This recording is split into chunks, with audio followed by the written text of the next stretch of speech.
À Saint-Louis comme ailleurs au Sénégal, les travailleurs ont célébré le 1er mai à l'occasion de la Journée internationale du travail.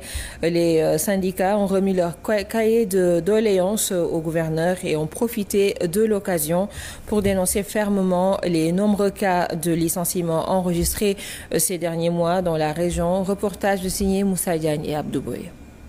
C'est dans un contexte socio-économique très difficile que les travailleurs regroupés au sein des différentes organisations syndicales de Saint-Louis ont célébré le 1er mai. À la gouvernance de Saint-Louis, les responsables syndicaux ont beaucoup mis l'accent sur les nombreux licenciements abusifs notés depuis l'arrivée du nouveau gouvernement avant de remettre leur cahier de doléances au chef de l'exécutif régional. 176 travailleurs ont été licenciés de manière abusive parce qu'ils n'ont pas respecté et ils ont violé les dispositions de l'article L62 du Code du travail. C'est pour cela qu'on vient vraiment dénoncer ce licenciement et de demander à l'État vraiment nous soutenir par rapport à ce licenciement de manière abusive.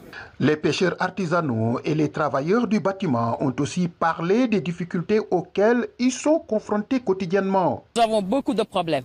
Si nous parlons aujourd'hui de l'exploitation du projet GTA, nous ne pouvons plus faire le métier de la transformation parce que nous n'avons plus la matière première due à la réduction de nos zones de pêche. Nous avons beaucoup de problèmes, surtout sur la pollution. Nous sommes des mères de famille. On a nos recommandations que l'État doit prendre en place. Notre difficulté sera dit comme c'est. Nous voulons que l'État développe les partenaires avec les collectivités territoriales. Faciliter l'accès aux entreprises locales de construction en bâtiment au marché public. Après avoir reçu les cahiers de doléances des travailleurs, le gouverneur a promis de tout mettre en œuvre pour la satisfaction de ces doléances.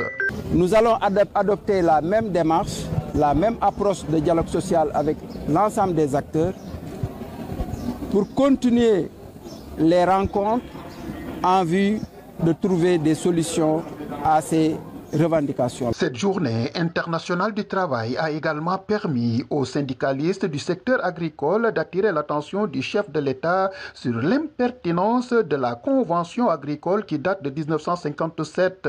Selon ces derniers, celle-ci doit être réactualisée pour répondre aux exigences de ce secteur. L'hôtel Pullman de Dakar a célébré la fête du travail dans une ambiance conviviale. Le directeur général a rendu un vibrant hommage à ses collaborateurs, dont certains ont été distingués. Il s'est également félicité du thème de cette année, axé sur le travail décent. Les délégués du personnel, eux, ont salué les efforts de la direction en faveur des employés, de la revalorisation également et de la rémunération des agents. Un compte rendu signé Chersad Boufal.